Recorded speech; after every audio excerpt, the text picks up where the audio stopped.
Hey, I'm Finn, and today I wanted to talk about queer representation in media. Behind me is a sculpture in the Minneapolis Sculpture Garden called For Whom. It's by Chris Martin, and it is a sculpture made of a single metal bell with a hollow inside.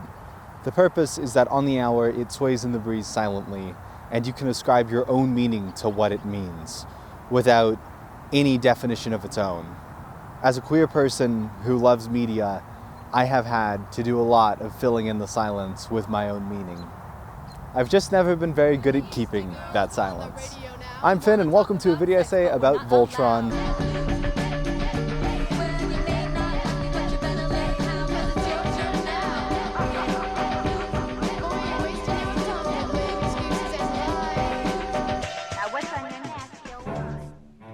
Voltron: Legendary Defender was an amazing show that turned into a good show that turned into a confused show that turned into 8% on Rotten Tomatoes. It ran from 2016 to 2018, and in that time released 8 seasons, totaling 78 episodes in 3 comic volumes. It's a reboot of the old Voltron show, and one of the big pitches for a lot of people were the showrunners. You had some truly spectacular talent helming the show, people who'd helped make our childhoods, including Joaquim, known for his work as a storyboard artist, then director of several episodes of Avatar: The Last Airbender. He was also a co-executive producer on The Legend of Korra, a show still to this day lavished in praise for its decision to represent a woman-with-a-woman relationship. Well, depict, maybe not represent. Well, hint at through the use of colors and holding hands, maybe not depict. There was also the second showrunner, Lauren Montgomery, who'd mostly served as storyboard artist for a whole bunch of different shows, including a bunch of miscellaneous DC shows, and also The Legend of Korra. What's this from Joaquim? I'm sure it's nothing. And that's just the showrunners. The faces of the project, the voices themselves, had some pretty amazing talent too. Amazing being a pun because one of the voice actors is of course the amazing Spider-Man, or rather the spectacular Spider-Man himself, Josh Keaton. And the other really heavy hitter was Jeremy Shada, aka Finn from Adventure Time, and also apparently a character from Surf's Up 2, Wave Mania. Anyway, Voltron. Premise was simple. 5 lions were piloted by 5 paladins, 1-to-1, who would come together and form a monstrous mechanical creation known as Voltron, which is the most powerful weapon and mech in the universe. No matter what I'm gonna say, I'm not gonna be able to summarize everything as well as this one TV spot I found on Universal Plus Africa. It's just every word of this sounds like it was AI, like it was put through Google Translate 8 times, and it's just a strange combination of words. I really can't describe it. Voltron is a legendary, giant robotic super gadget. Just as many adjectives as you like, followed by gadget. Like gadget, that is not, he's 80 feet tall and he looks like a man. Is that a gadget? I don't know, it would be my first choice. Made 10,000 years ago. He was created by King Alfor. To show how epic he is, like they just pull out this dude's name. And like nobody is that supposed to mean something to literally anyone who's already a fan of the show? And also the fact that they use this clip from his presumed death is just, what is going on? Voltron has great physical strength and the ability to fly. Voltron has great physical strength and the ability to fly. He has a mouth cannon. No, the lions have mouth cannons, and also like, why show the blue lion for that when that's on the leg? That doesn't really do the cannon thing because it's a foot. Like on his own, sure, yeah, but when they're formed into Voltron, no, that's not part of the bit. A shield for defense, as opposed to a shield for offense. And the red lion's jaw blade for close combat. Like here it mentions the red lion's jaw blade specifically. It doesn't do that for any of the other things it mentions. It's just like it has this, it does this. But then with the blade, it's like the red lion, and it doesn't, not for a single other thing. Like just keep listening. Form Voltron! Voltron also has a shoulder cannon, a powerful sword, and can fire sweet lasers from his eyes. There are so many decisions that are just being made. Why are these sweet laser eyes? Also, I don't fucking remember laser eyes. I don't know if I am misremembering the series, but what? And there it is. Like he just is. There is a shoulder cannon. I'm not gonna tell you if it's from green or yellow, but there is one. But she did for the red. He's all but stands between the evil Galra Empire and oblivion. So he's protecting the evil empire? What? This makes no sense. And he's totally cool. Oh, he's cool. Didn't know he was chill like that. All right, no, this makes sense. Those 5 paladins include Shiro, a real man's man in the picture of non-toxic masculinity. He's kind of the leader of the group and is basically almost perfect by design. Then there's Keith, the no-nonsense loner type of the group that could do everything by himself and faster too. He's kind of the secondary leader in case something happens to Shiro, but you don't need to worry about anything happening to Shiro. There's Hunk, the engineer and a big sweetheart who loves cooking for his friends, and the other leg is Pidge, the brains of the group. They all, generally, slot neatly into the 5-man band, positions that usually include the leader, the lancer, the smart one, the powerhouse, and the heart. Well, we're actually kind of missing the powerhouse, aren't we? But that's okay because I haven't mentioned the last character, Lance. Well, shit, there's a problem here. His weapon of choice is a sniper, and when he's in the line, well, it doesn't really do anything special. It does have this long-distance laser tail, but laser tail doesn't really fit into powerhouse or heart, does it? In fact, Hunk hardly even fits the heart role. Typically, he's more powerhousey. Allura is often the most heart, which, by the way, Allura is a non-pilot of the group until later when she gets a promotion due to the sudden and definitely real death of Shiro. We'll definitely get into that more later on, but for now, whatever Voltron was doing, it was fucking working. Fandometrics is a tool that basically sees what tags are used most on Tumblr in a given year. For 2016, VLD came in 3rd in the animated shows lineup, which means that it beat Gravity Falls, Korra, Star Vs, Adventure Time, Rick and Morty, and every other animated show that wasn't either Steven Universe or Miraculous Ladybug. And yeah, that's pretty impressive, but it isn't number 1. Come closer. Closer now. Only one season of Voltron came out in 2016. One season came out in June, already halfway through the year, and it beat fucking Gravity Falls in 2016. As far as top ships that year, well, Klance was at 6th place, but come on, Klance is neither here nor there, and it's not like... So Voltron's at number 1 now. Yep, dethroning Steven Universe, Ladybug, Rick and Morty, Star vs. Adventure Time, Bojack, anything you can think of. Oh, also Klance is at number 1. In the entire world, it's the top ship. And in 2017, Klance was taken out in heavy hitters like Malik with Magnus Bane and Alex Light. What is Shadowhunters? I don't... okay, well, anyway, you're an Ice fan, Makonzo. Klance is putting all of them in the fucking dirt. And she does it again, now in the far-flung year of 2018, which is 5 years ago, by the way, in case you felt good about yourself. Fandometrics also keeps track of the top 10 in terms of all categories.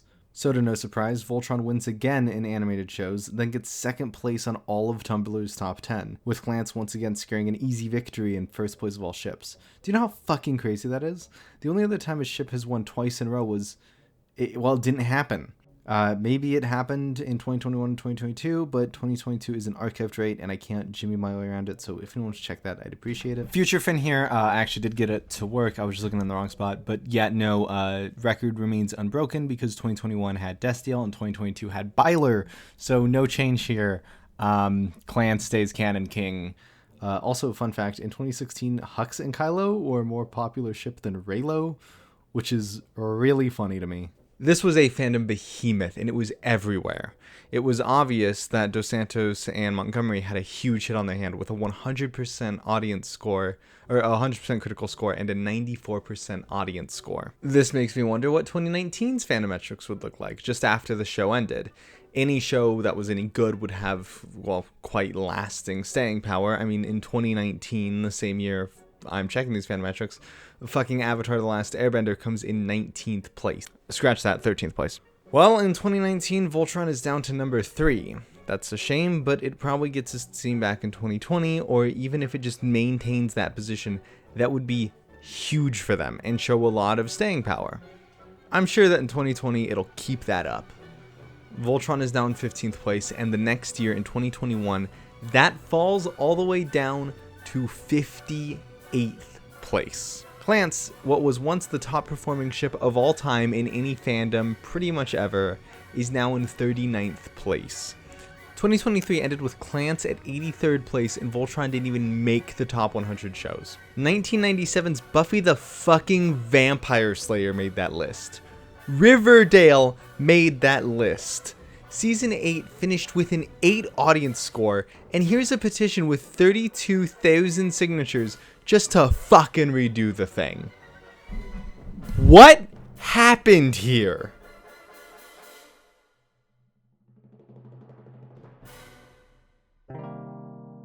Let's refocus.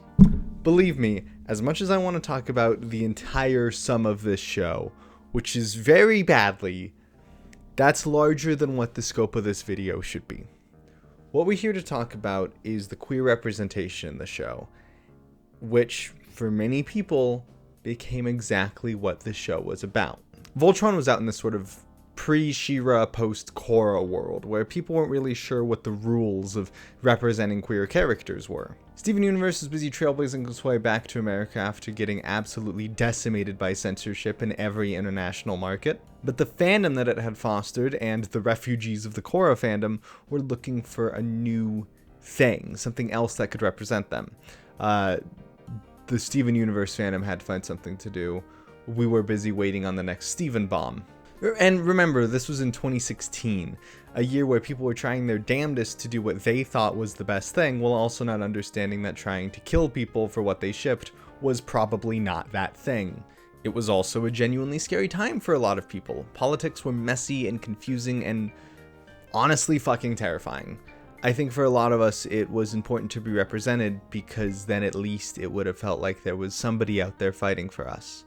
So, media, cartoons, and anything that might represent queer voices was needed then more than ever. Yuri on Ice was also running at this time, and queerbaiting had become a household term, and the people wanted something gay.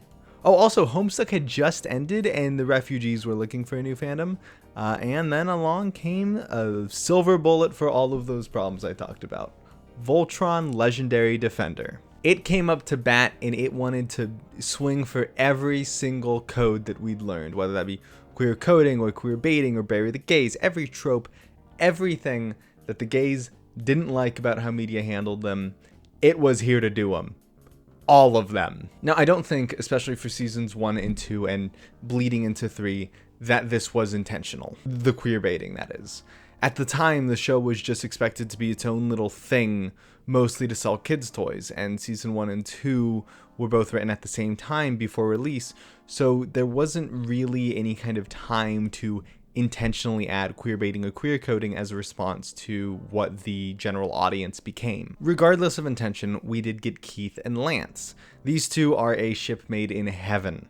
First, they were the infamous red and blue color palette, a staple for ships like Korrasami, Ruby and Sapphire, Zukatara, Vi and Caitlyn, those bitches from Ace Attorney. I've been told Kaito and Mako. I don't really know Vocaloids, but that's what I was told. And almost Gideon and Harrow, and if you ask a certain comic book writer, then the Maximoff twins. That's not a joke, that's the ultimate comic line. That's a thing. They also had the standard ship dynamic of a silly goofball who's a beacon of charisma and gets along with everyone, and the loner who wants to be broken out of his shell, which, I mean, every Tumblr ship has become at this point. Pepsi Cola, Pistol Pony Rodeo, Katang to an extent, Korrasami again, Aerith and Cloud, Gideon and Harrow again, the Maximoff twins. Even their weapons were perfect complements to each other. Lance got the sniper rifle, specializing at a distance and taking in information on the battlefield, while Keith got a sword, highlighting his close-range style and how he's much more direct. Not only that, but later in the series, Keith would also get a blaster with his sword, while Lance would get a sword with his blaster, further complementing each other's style. In fact, Lance would get Keith's exact sword. But for initial evidence, the show set up this sort of one-sided rivalry, one in which Lance was so sure of it, but Keith didn't remember Lance existed. The interactions in the first few seasons are a closely interwoven character arc, one that takes Keith from a loner to a leader, and Lance follows his arc from Keith's rival to his right-hand man, being Keith's biggest supporter during the Lion Switch when Keith took over for Shiro. In a show where Shiro had stayed dead, and they didn't need to figure out new positions for Keith, the show would have featured Keith as the leader and Lance as his tactical advisor / right-hand man, which would have not only pushed the shippers even further, but would have also been really cool. But that wasn't the show that we got. As much as I and the showrunners would have liked it to be, Shiro stuck around. The showrunners talk a lot about the showrunners talk a lot about how they would have liked to kill Shiro off. In fact, there's this gag in an episode of Voltron where they pretty much outline exactly what happened. After that, no more shows. You're a bunch of quitters! Quitters! I'm a visionary! I have thoughts, ideas. I don't need you anyway. I'll rewrite the show, get rid of the whole lot of you, replace you with new paladins, and the show will be better than ever before! Except for you, Shiro. I'll never get rid of you. You're our most popular character. But the rest of you will never work in show business again! They really wanted to kill this motherfucker, but DreamWorks really didn't want them to kill this motherfucker. He was the stereotypically masculine, go-get-em, G.I. Joe action figure sort of character, meaning that the IP owners were very worried about killing him off because that would mean less toy sales, especially when this is kind of the most... I guess he would be the most ripped from the 80s and 90s era of cartoon, where it's just He-Man in this masculine idea. And G.I. Joe, like I said, it's very much drawing from that impulse in children of this paragon of masculinity, and what can we do with that? Well, what you can do with that is sell toys. After this point, the fandom got stirring. The show had only given us, internally in the show itself, it only given us little hints at what Keith and Lance could potentially be without fully diving into it. But Klance did have some little things here and there. First, the bonding moment and subsequent reference to it, in which after a difficult battle, Lance says, "We did it, we really are a team," and later it's mentioned again to include, "We had a bonding moment, I cradled you in my arms." Following that was the pool incident, in which both characters get stuck on the elevator going to the pool and, while half naked, climb up the shaft of the elevator, homoerotic Die Hard style. Yeah, there are some things that happen later on, though. It's few and far between as the internal show itself, but it does a particular scene where the characters are caught in a game show and must vote against each other to leave. Well, for each other, I guess. And the character with the most votes gets to leave. Allura and Lance, who are supposed to be a couple in the very next season, never even consider voting for one another. Instead, Keith and Lance vote for each other. Keith jokes he didn't want to be stuck with Lance forever, but Lance says he thinks that as the leader of the team and as half Galra, Keith is like the future. To myself and a lot of the fandom, this showed a lot of growth between the two characters in parallel. Not only do we see Keith more willing to make jokes and more willing to be silly and lighthearted, but we also see Lance more willing to drop that persona and drop this fake version of himself that he puts up defensively and to be open and vulnerable. It's two characters who are growing in different directions, but that in ways that complement each other. Lance doesn't vote Allura, who we're supposed to see as his future partner, and he doesn't vote for his best friend in the world, Hunk. Keith doesn't vote the logical choice, Allura, for her quintessence powers and the knowledge of the lions in the castle, or anything like that, but instead just votes for Lance and only explains it with a joke that could very, very easily be read as a defense mechanism, because it was a genuinely sweet thing to do, because, as we read it, Keith must have liked Lance. And really, I still feel that's the case. I mean, this was a pretty egregiously weird moment from the show. The same show that constantly the showrunners would go behind the scenes and say, "Hey, Klance isn't happening." This is a very weird moment, because why would you have these two characters who have more logical other choices in the cast pick each other, unless you were trying to fuel some sort of shipping dynamic outside of the show itself. But anyway, that's all for the internal foundation of Klance. But that is very, very unfortunately not the only foundation. In fact, it's not even the strongest foundation. We need to talk about the externals of the show, including the marketing and the people who exploited the marketing for the show. The Voltron marketing team, and anyone else affiliated with them, really like to queerbait. I'm going to preface, first and foremost, with a clip from San Diego Comic-Con pre-Season 3 release, in which the showrunners talk about Klance. There was a little tease. There seems to be shippers out there that want to ship Lance and Keith together. Yeah. So Are there going to be like any hints of that at all, or is it just more like, okay, they're friends, they're starting to become friends? I think we had just a very natural arc in mind for those two, which is they start out very much at odds, but then they grow to kind of respect each other. And if that leans into like people like they're spending time together, then that's a thing. Hey, but we're not trying to. Everybody bait can have their shit. Yeah. Yeah, we're Everyone's definitely allowed. not trying to like. Yeah. But yeah, we're not trying to like cater to or bait anyone into anything. We're just trying to do what's right for the story. You'll notice they're very cagey. They don't like confirming or deconfirming things like headcanons or shipping or anything of that sort, but there's a strong undercurrent that no, the intent was never Klance, that just wasn't the story they wanted to tell.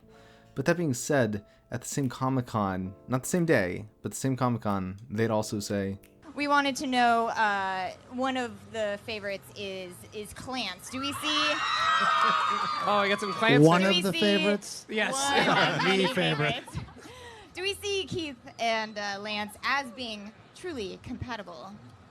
I mean, he cradled him in his arms. I guess so. The only thing I find incompatible is the ship name. It's just a K in front of Lance, guys. Come on. What would you change that to? Just Laith. L-A-I-T-H. Wait, let's just go over a few things with these clips. First, in the first clip, presumably from later in the con, it shows that Lauren especially has some sort of concern over baiting the audience, particularly using that word, baiting, meaning that she's obviously knowledgeable about things like queerbaiting. But then she doesn't go on to explicitly say that Klance isn't something they're interested in depicting. Still though, this shows on some level that the leads beyond the show were aware of what queerbaiting was and how they might want to avoid that. But then, on a stage, with many more people and many more cameras, they suddenly change their tune. DeSantos specifically mentions the bonding moment, aka the catalyst for Klance shippers everywhere, and Lauren not only says that she doesn't see them as incompatible, but says that she sees them as compatible and also posits her own ship name for them, very heavily implying to the people watching that not only has she thought about Klance, but thought about the ship itself in a romantic sense, to the point where she has her own opinions on what the ship name should be. If your showrunners are saying things like this, then you're going to get some pretty lofty ideas about what this could mean for queer representation. That being, hey, they might represent queers. And I feel like I'm forgetting something. Maybe something between season 1 or 2 or something that might fuel the fandom and make them feel somehow even more like they'd be trying to represent queer characters. Why, it might have even been from Lauren herself, if I remember. Oh boy, that has some implications, doesn't it? Shiro and Lance holding a sign together that reads LGBT. Hello? I think it goes without saying that this is weird to do. Just an out-of-pocket thing, unless you of course planned on expanding on these ideas and showing these things develop. So a lot of the fandom took this as, oh, we're gonna get some proof of Klance, or maybe Sheith, or anything involving these two characters and their queer identities. That would be lovely, especially for Lance. Also, this one's quick. One of the funniest things used to justify that Klance was gonna happen was people thinking that the writing behind Voltron was just better than it was. See this moment in New York City Comic Con 2017, in which the interviewer asks what Lance might look for in a partner. Keep in mind this is just before season 4. Kaludia asks, what would Lance look for in a future Mr. or Mrs. Blue Line? What would he look for really, like in a partner or a soulmate? I don't know if Lance knows what he needs. I know what he might look for, but what he might look for is not necessarily what he needs. I mean, he needs someone who's self-assured and knows herself so that he can kind of become that same person and know himself. What do you think? I mean, I think Lance is evolving. So I think, like Lauren said, whoever Lance chooses, I think what he's looking for is getting to a place that is maybe very different than where he started in the series. Here they say that Lance should end differently than he'd begun, and with the phrasing around it, it very much makes it feel like his first love interest would not be the one that he ends up with. That's not true, even though he and Allura now hardly talk, particularly by season 4. With Lotor on the table, Lance is completely sidelined and seems to find acceptance in that, because having a character be bitter and jealous over a girl that he has no, sort of claim over, I guess, or a girl that he's not dating or romantically aligned with, that's weird. It's creepy, we don't like it, and we figured that the show was self-aware enough and good enough to not have the conclusion of that be justifying the jealousy and then going out of your way to explicitly make that the right thing to have done. The showrunners would say in other interviews just how important it was to have natural arcs for the characters and how shoehorning in relationships is never something they want to do. And with how firmly in the past the Lawrence seemed to be, we didn't really think they would commit to doing that. But at least these two themselves haven't done a lot to promote Klance. I think they have, in this regard, some kind of plausible deniability, which is good for them. Problem is, everyone else saw how we reacted to the scraps that we were fed, and oh boy, did they start doing everything in their power to promote harmful Klance ideology. Okay, first, just look at what the shirt is called.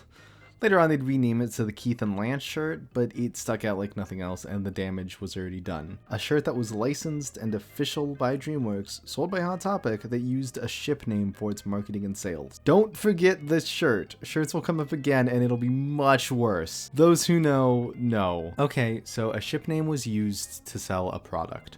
Whatever. Whoop-de-fucking-do. At least it's not like official social media accounts were peddling any kind of information or posts that promote the show and the ship in a way that heavily implies to the viewer that these official channels are endorsing a popular fan theory/ship. Oh, wait. Okay. But to be fair, these are Netflix. This isn't DreamWorks themselves, so at least we can bank on the fact that DreamWorks themselves didn't endorse or in any way promote this ship. Right? Right? Doctor, turn off my Boowomp inhibitors. But Raiden, that's... Do it!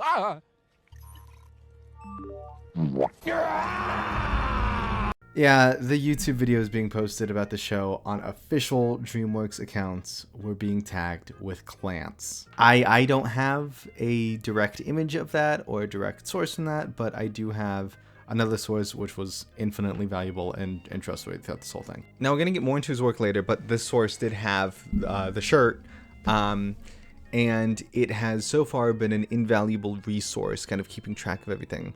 His name is Sean Z, sometimes published on his own website, sometimes just under Geek Dad, but he was hugely helpful for sourcing this video. Keep his name in mind, he's going to come up again later, so just fold that up and leave it with the shirt we discussed earlier. Other non-official channels also tried to ride on the coattails of Klance, to include Fandom, who made this little graphic for their interview. Wow, classy, Fandom. Anyway, I'd like to take a step back. Why go over Klance so extensively? Why focus so much of my runtime on this video on this one ship? Well, it's indicative of a greater trend. Earlier I talked about how far Klance has reached and how that popularity grew directly in proportion to the show's success. There's a reason that advertising Klance was a marketing strategy. People wanted the show to be queer and wanted to have a voice that embraced us. Hot Topic, Netflix, and DreamWorks themselves came to understand just how marketable this was. And, in turn, Lauren Montgomery and Joaquim DeSantos would start to understand just how much pressure was on their shoulders to get representation right. So, if there was so much pressure to get it right, how did they get it so incredibly wrong? If you're not in the Voltron fandom, or you weren't, and you heard me say, how did it all go wrong, you might be thinking, oh, boo-hoo, you didn't get your ship. That's not things going wrong, that's just you being a little baby. Wah wah. Did you just say want to? It is so much more than that. And to get into it, we're gonna need to talk about the Shiro problem. We're gonna talk about that next session in just a moment, ladies and gentlemen. But first, if I could have a moment of your time. You can go ahead and skip to this timestamp. You can go ahead and skip to this timestamp if you don't want to see this bit, but this is a plug for my Patreon. Obviously, this video is not monetized. I didn't monetize it, but you might have seen ads. If you do, that's because it's been copyright claimed, which wouldn't really be surprising. With how inconsistently I upload, I was always hesitant to do Patreon because I didn't want you guys to be paying money for a service you weren't getting. But then I learned you can only charge on months that you release full-length videos, and you can choose what months to charge for. So that's what we're doing over on the Confused Narrator Patreon, which will be linked below. It's really just a small place for people to support the channel without really getting much in return. I'm not gonna lie, you'll get early videos, and you'll get bloopers posted while I edit the video and stuff like that, as well as polls and little thing like that here and there. But mainly, this is a way for viewers to support the channel, and that is what I think it should be viewed as. It's not really trying to be more than that. Like I said, you only get charged on months where I upload, so any other month, you'll just get it for free. There's a $3 and a $6 tier, both of which will earn you a spot at the end of the video. But yeah, it's really just for you to support the channel, and so I never have to turn to things like sponsorships or using advertisements on the videos, because I want to make these things as accessible as I can. And if that's shooting YouTube in the foot for their stupid monetization policies, or just never having to do a World of Tanks read, then I'm quite happy with that. This is from a 2018 interview with Vulture for Voltron Legendary Defender. The interviewer asks, when did you decide that Shiro was gay? And Lauren Montgomery says, it popped up pretty early on. It was something we threw out there and liked, but we didn't put in the show Bible. We didn't want someone's orientation and that stuff, since it wasn't the focus of the first season. At the time, I was not familiar with the bury your gays trope, and we knew that we wanted to have him exit the show. When I came across it, I immediately thought we want to kill him, and that's not what we're going to do. So I thought I'd find representation with another character. At some point, we came to this obstacle where Shiro is not going to die, because he was the one all the execs got behind. Then, bam, back to plan 1. Shiro was in half the Klance boat. See, the second most popular ship was Sheith, and, well, okay, let me quickly say, what I'm presenting in this video in terms of this specific ship it's not like an endorsement of... Okay, Shaladin is a term that originated in the Voltron fandom to describe Shiro X Paladins, basically encompassing any ship that included Shiro and any of the rest of the main cast, sometimes including Lyra, sometimes not. It varies. It would most commonly, though, refer to the most popular ship involving Shiro, that being Sheith, Shiro and Keith. And this is, well, the show definitely presents an age difference between the two, though that is confusing, to say the least. The main 5 are noted to be young-ish adults or late teens by their behavior and the position they are in life, while Shiro is framed as much older and more competent and further on in his life stages. There's no official source on this until 2017, August of that year, right before Season 3, when we would get the Paladin's Handbook, which was supposed to serve as a companion for the show itself. That book would make some bold claims, including that Lance and Hunk were 17, Pitch was 15, and Keith was 18. Shiro, then after, clocked in at a reasonable 25 years old, or 7 years older than the oldest Paladin. Still, though, there were a few reasons this didn't directly dissuade people from shipping Sheith. For this one, I'm actually not going to talk about the in-text evidence, because I personally don't view these two as a ship. I view them as a very brotherly, familial relationship. So for me to look into that and to analyze the media in that kind of way, that'd be deeply uncomfortable for me. This is not an endorsement, or this is not a teardown of the ship. This is just me saying that that's not how I view it. It would be uncomfortable for me to view it that way. So in-text evidence, we're not going to look at that. We're going to look at things outside the show. Well, we're going to look at one thing, but we'll get to that. First, let's return to that fucking Lauren Montgomery art. Remember how Lance was holding up that sign? The one that said LGBT? Well, so was Shiro. We would later learn that at the time this was drawn, Shiro was already planned to be canonically gay, something referenced with this quote at the beginning of the section. At the time, though, that picture was still all people had to go off of to indicate Shiro's sexuality, as the show never does as much as hint toward anything romantic for him, unlike it does for other characters like Lance or Hunk.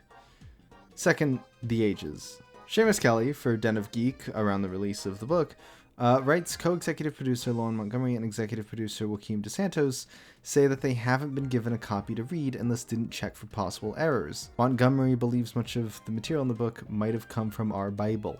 The same Bible would be revealed to mean almost nothing to the Voltron crew. Things like Shiro being gay weren't even written down in it, and the specifics of identities weren't written down either. In the post-series Let's Voltron interview, Joaquim would make that very clear. So had Tim Hedrick at the beginning, had he written out like a story Bible that would kind of say that this is what's going to happen in the beginning, this is like a hazy middle area, and then maybe this is the end? No, our Bible was about as loose as you'll find. It was basically just to kind of pitch the show in its concept. So there was no, we would talk in meetings about where maybe we thought the character's arc would go. So this started an argument of how canon the book even was, particularly when the showrunners themselves had never gotten a copy for consulting purposes. So a lot of people are happy to write off the ages in this as just inaccurate. But even if that age was canon, the show would actually do something to mitigate the age difference regardless. See, in season 6, Keith and his mom would spend some time on a magic space whale that, due to gravity and whatever interstellar bullshit, would actually make him age 2 years in what was a much shorter time for the Paladins, closing the age gap between him and Shiro by just a touch, making him 20, should the handbook be trusted, and Shiro 25. In their defense, the showrunners would tell comicbook.com, "It wasn't about making him older or younger," DeSantos continues. You know, anything like that. It wasn't about his age, it was about giving him proper reconnection time with his mother. Yeah, it wasn't to solve the Sheith problem, Montgomery says. That wasn't our intention. Yeah, it was literally just, how can we make it feel like Keith and his mother have really bonded over a long period of time, without losing that time with our other characters. So yeah, not directly their intention, but still, you should be able to see why people were making this ship happen. Alright, deep breaths. I need us all to promise to behave like adults discussing a piece of art here. Not like every word of mine is an endorsement or a teardown. Be mature. I'm getting death threats. Shaladin was a word coined and mostly used by the antis of the fandom, the people who were very, very vehemently against the idea of Shaladin shipping. They were a very, very vocal minority who would express a lot of their feelings when anything would happen that might indicate anything regarding Shaladin. Throughout their time as part of the fandom or being around the fandom space, Bex, the voice of Pidge, and Jeremy Shada, voice of Lance, would say things or like things on Twitter that might somehow indicate they either shipped or were fine with Shaladin shipping, and that would go south fast. These two almost avoided or didn't go to different events because of how many death threats and how much harassment they received after these little things happened. Reddit user Moemer made a lovely collection of how antis tended to treat people. Here's a quick compilation.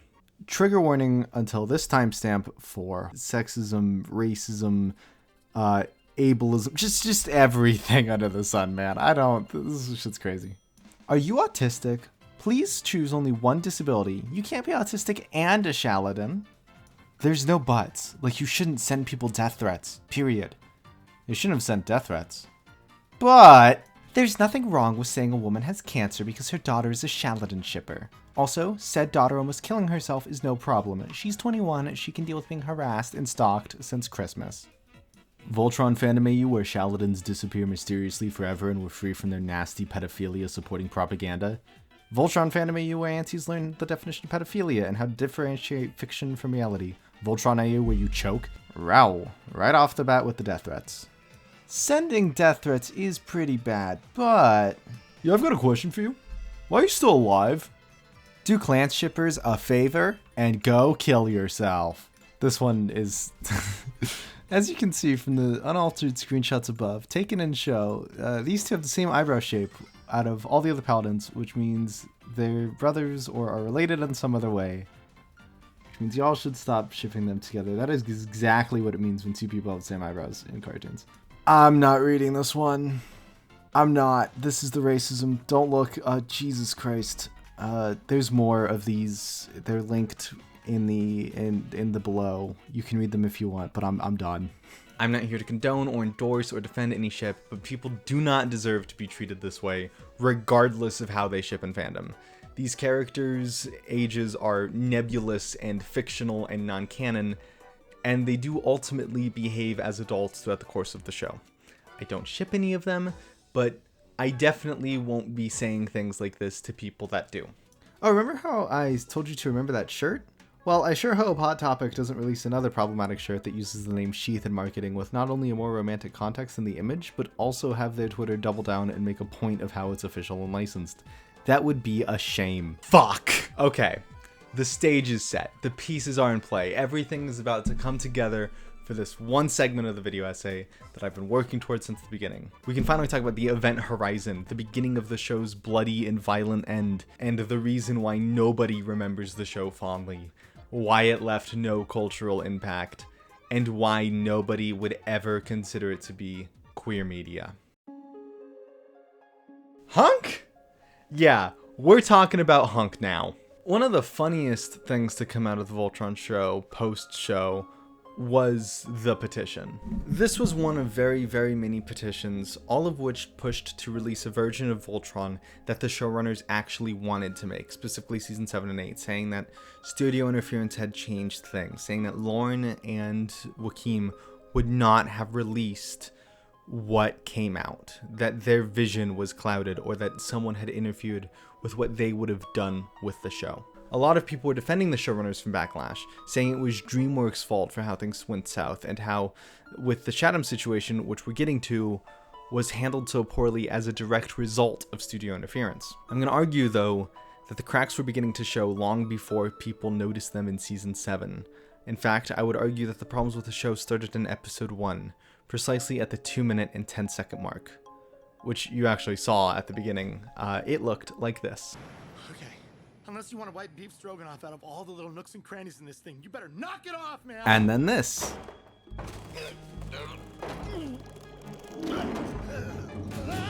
And then this. Could we tunnel in? Maybe we could get some hazmat suits and sneak in like medtechs.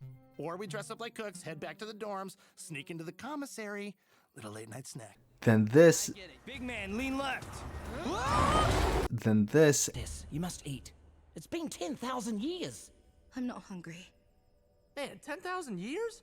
That's like 1,000 plus 10. That's times 10. Whatever, drop out. I haven't eaten since breakfast and I'm starving. Yeah, but you've thrown up like 5 times. Good point. I can't believe your civilization created such advanced technology 10,000 years ago. It must have been... It is constant throughout the episode. There isn't one scene where Hunk is present where his hunger or gluttony isn't mentioned.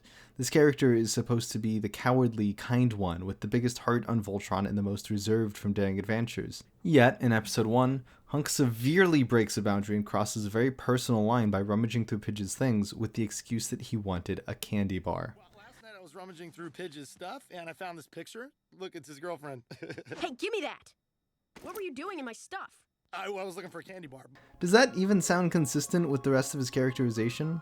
No, it doesn't, because when presented with an opportunity to belittle Hunk for being fat or gross, they will take it. The humor is so uncomfortable on a rewatch, and seeing it play out over and over and over and over again is just a terrible experience. I'm not the first person to notice this. This user on Pillow Fort made a very lovely collection of graphs and research dedicated to how Hunk is treated throughout the show. At the time, I believe the graph only covers up to season 4, but I could be mistaken. Here we see that Hunk is easily in first place when it comes to jokes made at his expense. And remember, a graph made in this instance can only really express one instance, not how long that instance lasted. The maker of the graph even notes that the mall sequence features about 10 minutes of one terribly long and mean-spirited fat joke at Hunk's expense. In this show about the future and space that takes itself so seriously to show an actual torn-apart dead body, one of the main characters, the only plus-sized one, has the level of food motivation as fucking Scooby-Doo. This jumped out to me so hard when I started my rewatch for this video, and I didn't realize why it bothered me so much until, well, okay, that's not true. It bothered me because it's bullying.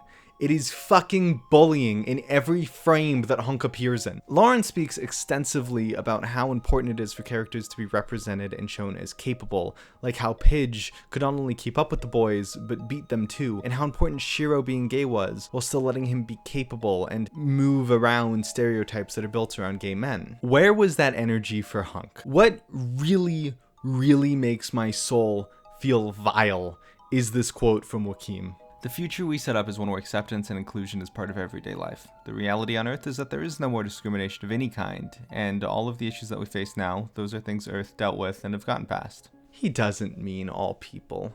He doesn't mean everyone, and he damn sure doesn't mean all forms of discrimination. What he means to say is that this is a world free of discrimination for people who are stereotypically beautiful. Hunk's belittling and constant bullying throughout the show shows the true colors behind Voltron. Hundreds of little yellow lion-shaped cracks in the chapel mirror of what this show was going to be. Fat phobia is an honest issue, and I know people are gonna comment, well, they should just get skinny. But A, fuck you, and B, Why should acceptance stop and start on this line that you drew? What number on a scale is it for someone to be worth your fucking empathy? Mainly, we need to ask ourselves a pretty fucking simple question. Are these the people we trust to tell our stories? The day is July 20th, 2018, and the time is 10:15 a.m. The location is San Diego Comic-Con, room 6BCF. The people are Reese Darby, Bex Taylor, Joaquim DeSantos, Lauren Montgomery, and story editor Josh Hamilton. Season 7 is 20 days away, the series is more popular than ever, Klance is at its peak, Sheith is at its peak, and there's an electric current around the panel, like whatever they're going to show is going to change the show, or even animation itself in a major way. They show a flashback. It features Shiro with a new character, one so far unseen, as they have an argument in what seems to be a common room. They're talking fairly nebulously about the Kerberos mission, about how it could put Shiro's life at risk, how he shouldn't go on the mission. Shiro insists that he should. The other character insists he shouldn't, saying that if he does, he won't be there when he comes back. That's all the dialogue that's exchanged, with the most romantic being, "How much do I mean to you?" Then, afterward, a Q&A with a particular question. Lauren, let's talk about Adam, who was in Shiro's flashback. What can you tell us about Adam? Adam, he's Shiro's significant other. That's right, every pony. Shiro is gay. The showrunners were quick and enthusiastic to confirm his identity. Shiro was shot to Twitter trending, and the Voltron's Twitter page would put out this message. @Voltron says that @Art of Lauren M says you will meet Adam, Shiro's significant other, in season 7. Blah, blah, blah, blah. But that's not exactly true, is it? The clip I described is one of 2 real scenes with Adam. We see him angry with Shiro, with the heavy implication that they just had broken up, and we don't see him again until the Battle for Earth scenes on Earth. Instead it's the Battle for Earth scenes in the fucking Pluto. Yeah, of course it's on Earth, Finn. God damn it. We do still get another scene with him in season 7, episode 8, where we see Adam, Shiro's partner, and the character who's honestly holding the little representation the show has on its back. When we see him die in an explosion.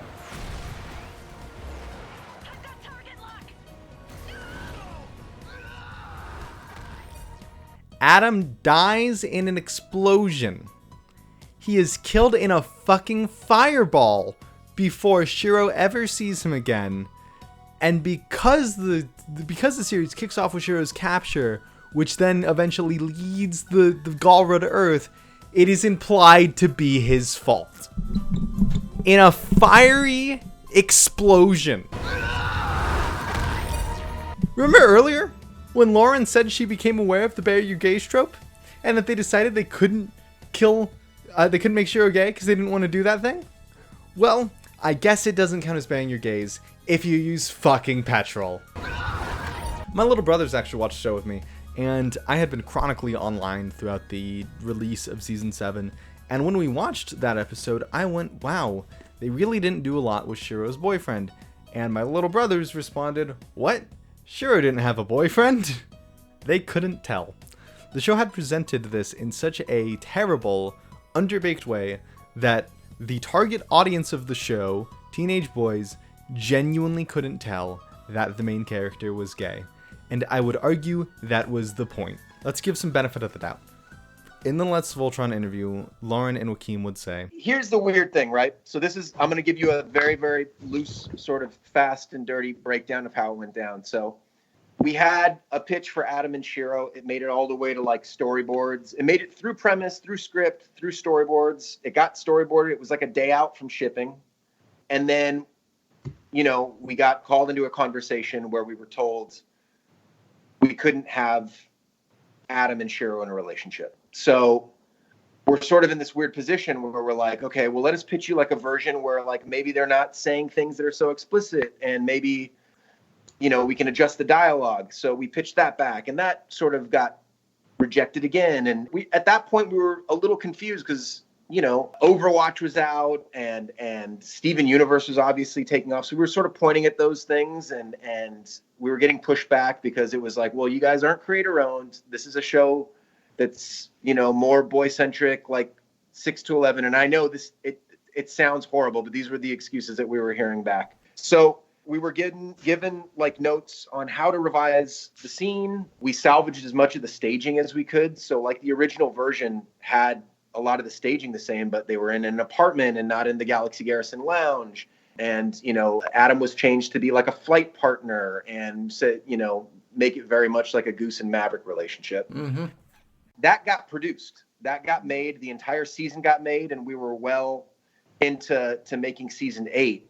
When the door sort of squeaked back open, and at that point, I want to say Shira was at least in development, and I think Shira within the studio, and I think the studio was just sort of beginning to open its eyes to the possibilities of there being representation in their shows, and there not being a huge public backlash for it. So they said, hey, maybe you can revisit that scene.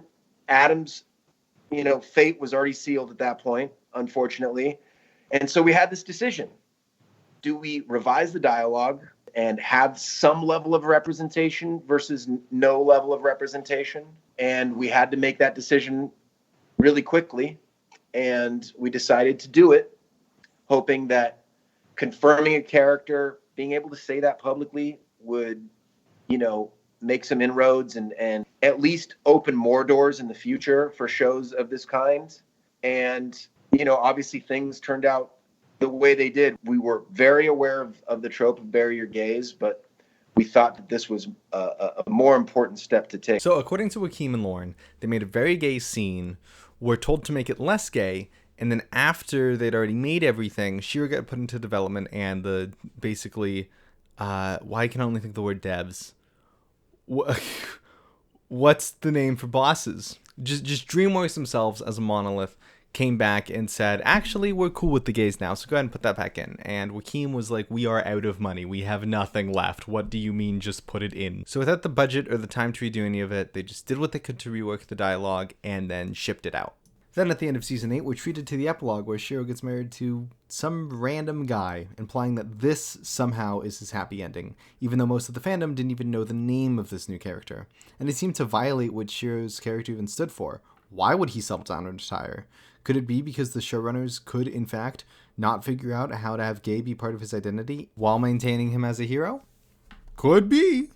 They seem to pride themselves quite a bit on that they figured out how to just have a hero who was gay. And yet the Shiro we knew seems to vanish in the light of this new gay relationship that was just shoved down our throats.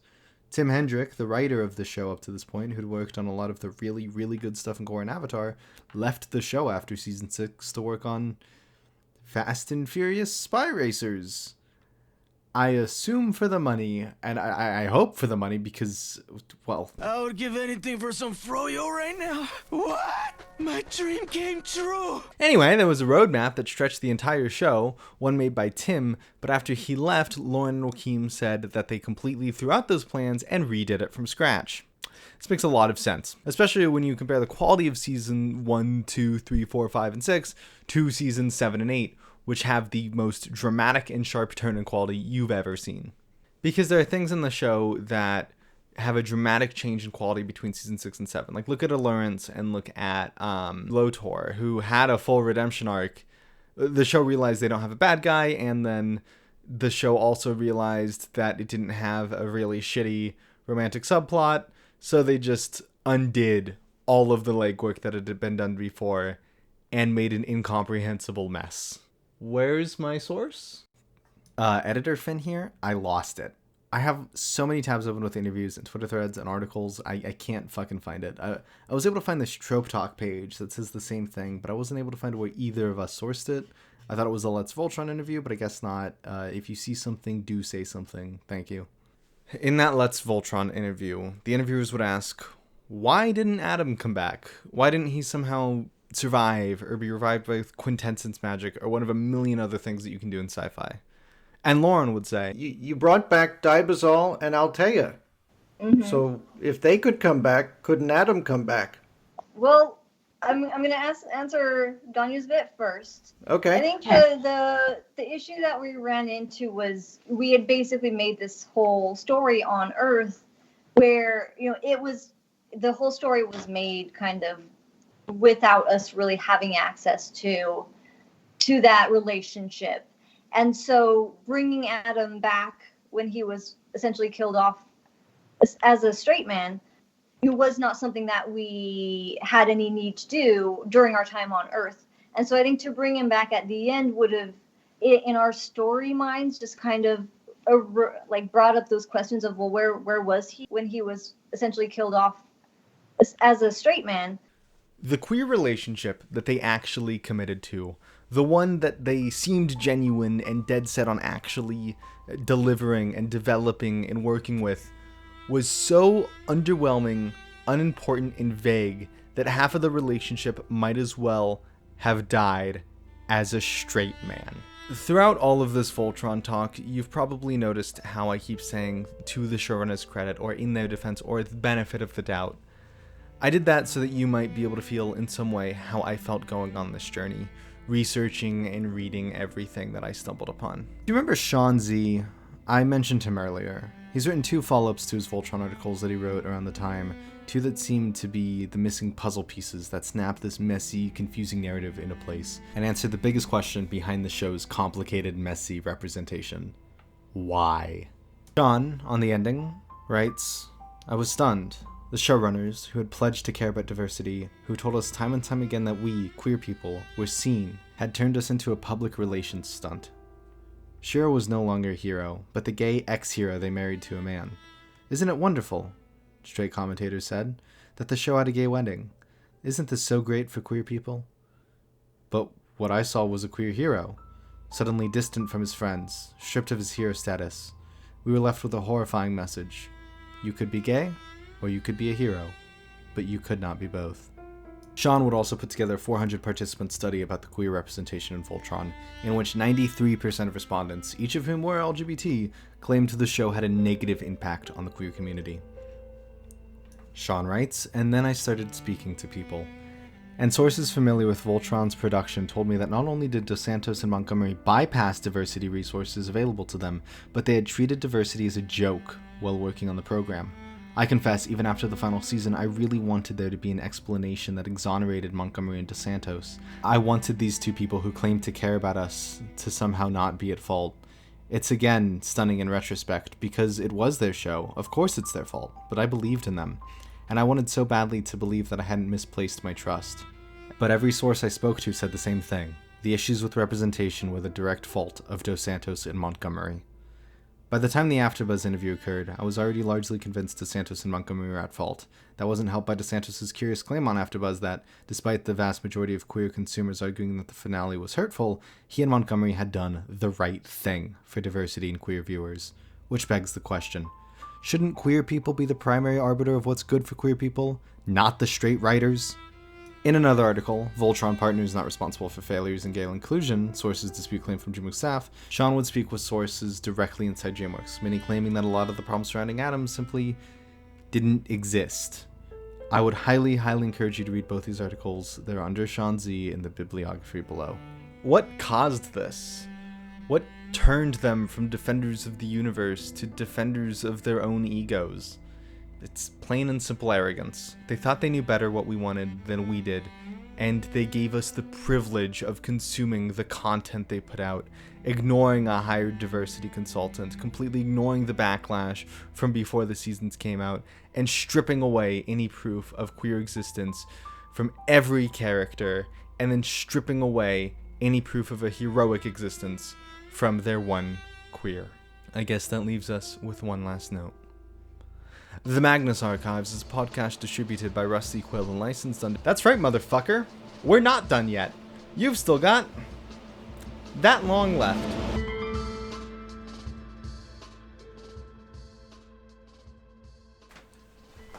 I was supposed to be done with the shit, dog. I recorded this session, and then I realized that when I stood up, I'd unplugged something, and it had gotten rid of the audio file. What's that Defunklin quote? It's like, I hate every step of making a video. The only thing I hate more than making a video is not making a video. That's a joke. I like doing this. This is a 200 episode horror podcast with 4 seasons of 60 episodes each, with 5 seasons of 40 episodes each. That was a complete lie. It manages to canonically bury about half its gays and hint at burying all the rest, and it's not a bad thing. The premise of TMA is simple. Jonathan Sims works at a place called the Magnus Institute, a sort of archive dedicated to cataloging people's unexplainable and supernatural life experiences that they share with them. The episodes are formatted as John, the new head archivist, reading out a bunch of these statements and cataloging them for archival purposes. He also pens in his own notes, which are called supplementals, which are hilarious because they always sound like this. And I look around myself, locked in this cold, dark room, knowing my death is certain, and the things I thought were not are, and they are hungry things, things that want to consume. Then, a light. I make my way toward it, crawling through the pain of broken legs, and I make it. Supplemental. Dude seems full of shit. What a loser, and also a fucking nerd. That's a tangent. Anyway, John Sims is played by Jonathan Sims. The fandom and the writers separate the two by calling one Johnny Sims and the other just John. It's really funny that the one that ended up getting the nickname was the real person. But Johnny Sims himself is an interesting character. His career is full of oddities like the mechanisms and, of course, his trademark style of horror. Adding to his repertoire of oddities is actually his sexuality. Oh, he's bisexual. I didn't know that. By the way, I'm bisexual. Johnny is bi and married to Sasha Sienna, who is non-binary, using all pronouns, and is by themselves.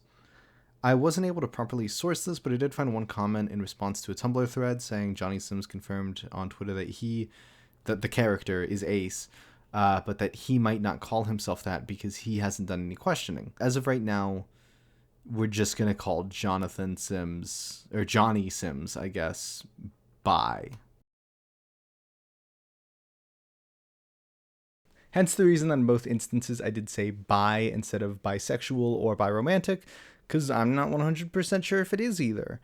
It's really important to this discussion because the main character of the Magnus Archives is asexual, which is awesome because that puts him on a prestigious list of 4 asexual characters and 2 asexual main characters.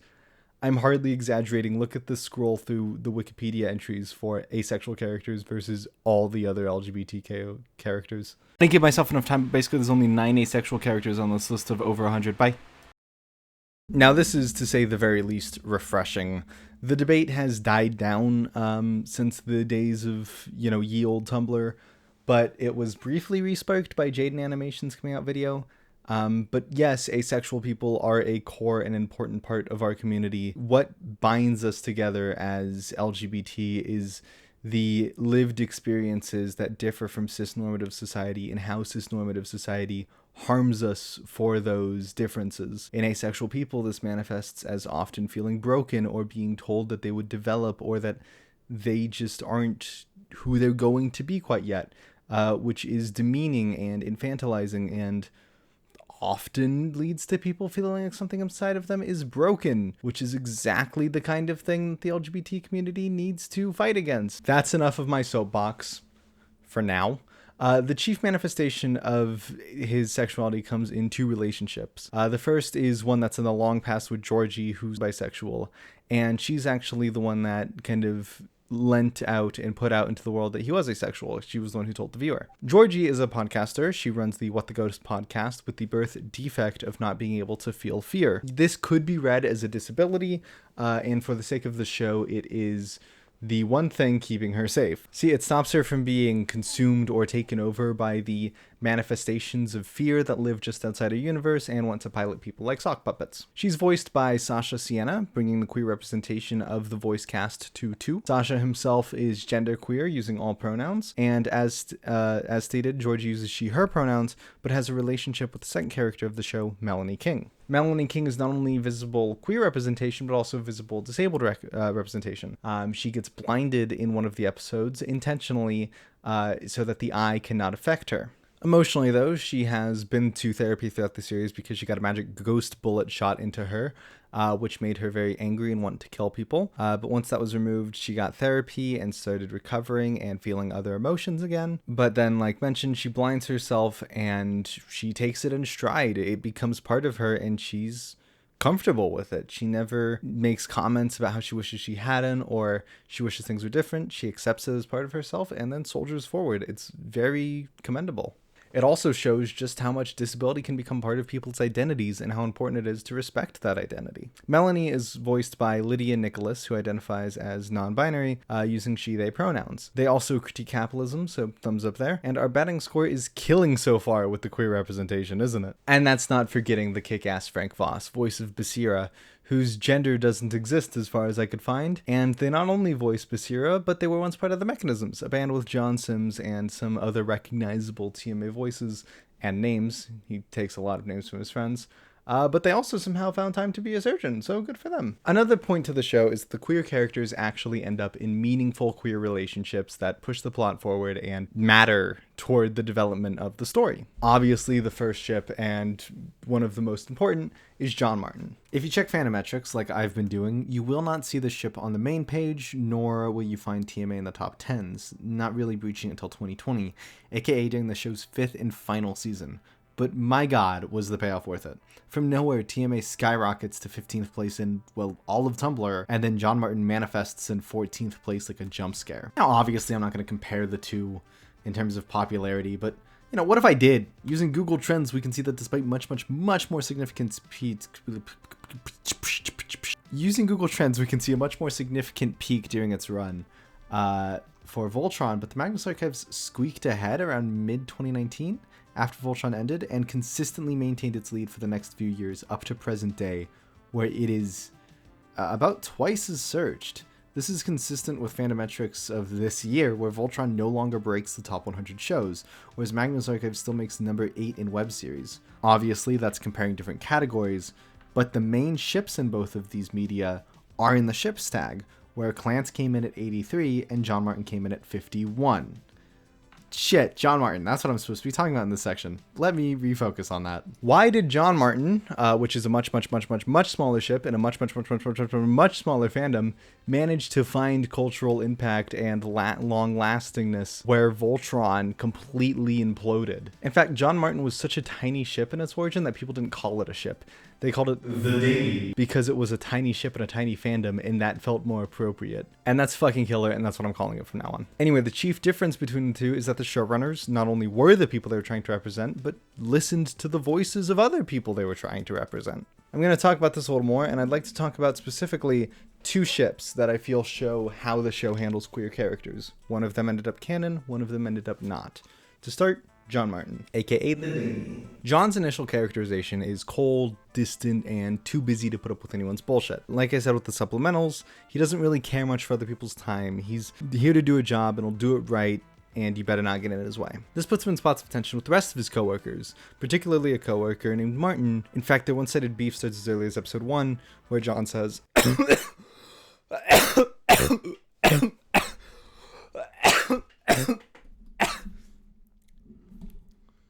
That's not what he says.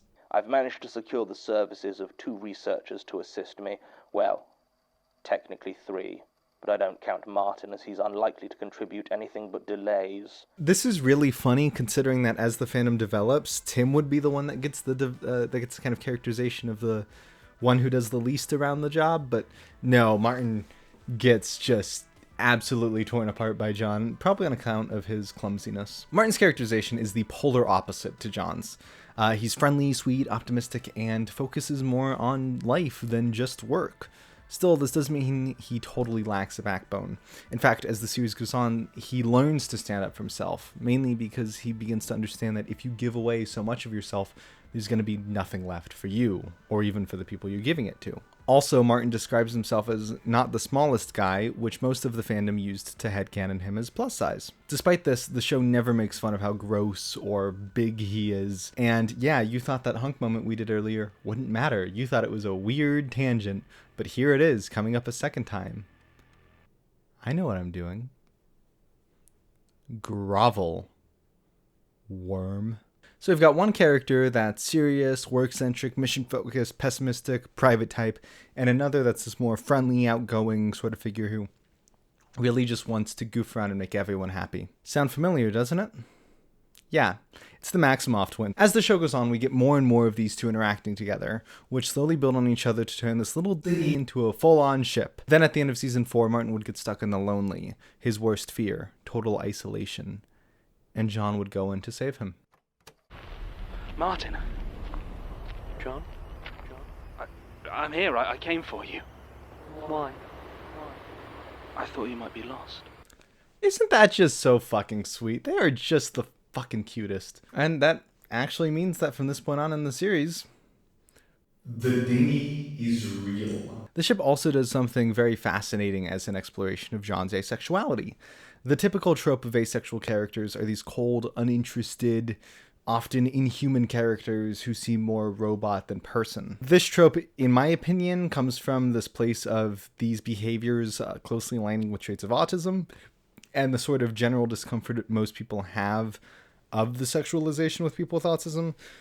So characters that are autistic or behave in these ways become headcanoned as both autistic and asexuality, because with the autism armchair diagnosis or headcanon comes this secondary sort of asexual assignment that goes hand in hand with it because of people's general discomfort of accepting that autistic characters can be sexually active. Just an opinion though, and obviously I don't feel that way.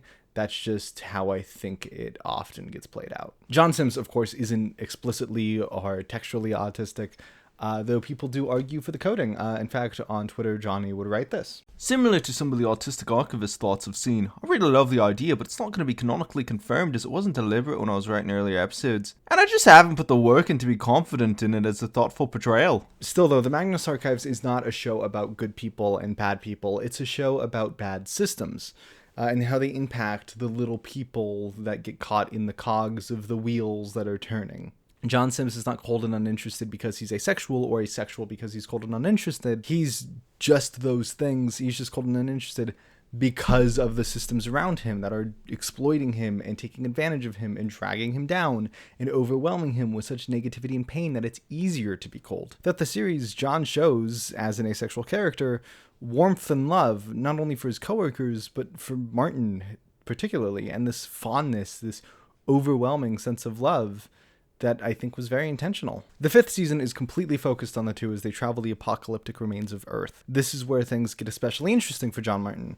The show never once lets them be an accessory to each other, just because they're dating. Compare this to the ending of Voltron, one in which Shiro is forcefully retired, stripped of his hero status, and spends the last 2 seasons on the bridge of the Castle of Lions instead of doing his actual heroics, coming coincidentally right after he was confirmed gay. In the Magnus Archives, however, they do their most intense work after they're confirmed as gay. And when John goes to make the ultimate decision for humanity, Martin follows him to yell at him and tell him, no, you're being dumb. John's nihilistic, pessimistic, self-sacrificing, and self-righteous view of the world is really shining through, and it's the reason that he's making these character decisions. And Martin's optimistic, caring personality not only shines, but also the development he's been through throughout the show, specifically throughout season 5, where he's not resigned to listen to what John has to say, and he's not going to just step aside to avoid being annoying or a burden. He's going to stand up for himself and make his point his own. The ending is ambiguous, but it heavily does imply that John and Martin die. These deaths fall after deaths like bisexual King Tim Stoker and unconfirmed lesbian Daisy, which we're getting to. Let me cook. We're going to talk about her. That one dude killed by the vase that kills gay people, and Helen, whose gender is more than the sum of human knowledge. You'll notice that this seems like a classic bury your gays situation, but I think fellow YouTuber Oakworm puts it best. Closing statement is pretty much just TMA is the kind of show where gay characters dying feels less like, oh, they died because they're gay and that's what gay characters do, and more like, they died because this is TMA and that's what everyone does. It's the same sort of mentality that books like The Locked Tomb have. These characters didn't die because they're gay, they died because they're in a thinly veiled Shakespearean tragedy. That brings up the second ship I wanted to discuss, Basie and Desira. Daisy and Basira. Unlike the first two, this ship never became canon. But to be fair, it was for a pretty damn good reason. See, at the beginning of the show, they were police partners, but throughout the series that would change. Basira kind of just stops showing up to work throughout the series, and it's presumed that she's fired. But even after that, she can just pull up in Elias Bouchard's prison and beat the shit out of him, because I guess if you're a cop once, that means you can always just beat up people. And Daisy was her partner in the force. They were voiced by Faye Roberts, a queer disabled Welsh feminist with a love for words, music, and geekery. Thanks for laying all that out, Faye. You make it very easy. Throughout the series, she would become overtaken by the Hunt, similar to how John is overtaken by the Eye. Basira would pursue her after the change until they would meet again, in a moment where Daisy would finally become lucid enough to speak with Basira. She would ask for them to hunt together, at which point Basira would shoot her in the head, fulfilling a promise that she would kill her if the Hunt should ever overtake her. This is a tragic end to a relationship that a lot of people feel never had a chance to get started. A lot of people saw their fondness for each other, and the way Basir managed to snap her out of that trance, and the long history as partners as kind of proof of their lesbian identity and their woman-love-woman relationship. But the show didn't treat it like that. It had a tragic end, and Johnny gave a really damn good reason for that. I'm going to let him explain while I rest my voice. Are Daisy and Basira in a romantic relationship? Oh, okay. This is going to be quite a long answer, so I'd ask that people bear with me. There is never going to be an explicit textual clarification of that, for a very specific reason. So, with each relationship within the series, there is a specific thing that I'm trying to explore, a specific dynamic that I feel is the core of the relationship and something that I am really interested in exploring. With Daisy and Basira, what that has always been is the idea of partners within in this case the police, but within a context of an us and them mentality. The idea of having your back against a world that is believed, rightly or wrongly, to be hostile to you. Yes. The sort of compromises that get made, and the sort of excuses that you create for yourself to allow certain very harmful, occasionally even evil behaviours, because you have this mentality of it's us against the monsters. Well, you end up in moral paradoxes. Exactly. We have to have each other's backs, and so it is this, and especially how it manifests within the context of something like police work. Yeah. Now, adding an explicitly romantic aspect to that relationship would, to my mind, massively complicate and potentially subvert it. Making a sacrifice to excuse the violent and harmful acts that someone has done because you are in love with them is a very different thing to making compromises to excuse the violent and harmful act someone has done because you have their back within a police or a context of us versus them. It almost seems like the crew is socially and politically aware of the impact that media has, and thus have done proper research and long-term planning and thinking to adequately represent marginalized groups and avoid harmful behaviors or tropes. The Magnus Archives is, in many respects, a sort of anti-Voltron. One was a towering, vast commercial empire that reached across the globe at its peak, that eventually turned into an exploitative mess where the showrunners favored artificial, fake representation and a reliance on harmful tropes as a result of arrogance and a we-know-better attitude that ultimately shot them in the foot and left a hollow product with no cultural impact or legacy to speak of. The other is a tiny podcast with a budget so small, during recording they would tape sleeping bags to the walls to get the audio to sound right. The lead writer and seemingly several, if not most cast members, were queer themselves and managed to write queer stories that were both personal and profound in their own right, while avoiding or subverting the very tropes that Voltron built itself upon.